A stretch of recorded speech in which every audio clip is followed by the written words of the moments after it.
মানবতা বিরোধী অপরাধে ফাঁসির দণ্ডপ্রাপ্ত শেখ হাসিনা তার পক্ষে আদালতে না লড়ার ঘোষণা দিয়েছেন আইনজীবী জেডাই খান পান্না। বৃহস্পতিবার নিজের ভেরিফাইড ফেসবুক আইডিতে দেয়া এক ভিডিও বার্তায় তিনি এ ঘোষণা দেন।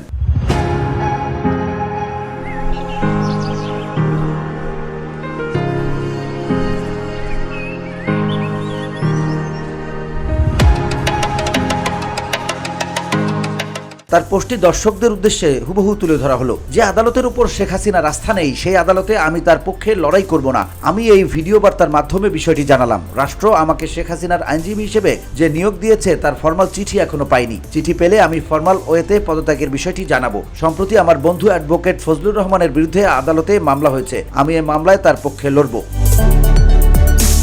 ভিডিও বার্তায় দুদকের মামলায় দণ্ডপ্রাপ্ত সজীব ওয়াজেদ জয় ও সাইমা ওয়াজেদ পুতুলের পক্ষে আইনি লড়াই করার ঘোষণা দেন তিনি। VOD Bangla news desk.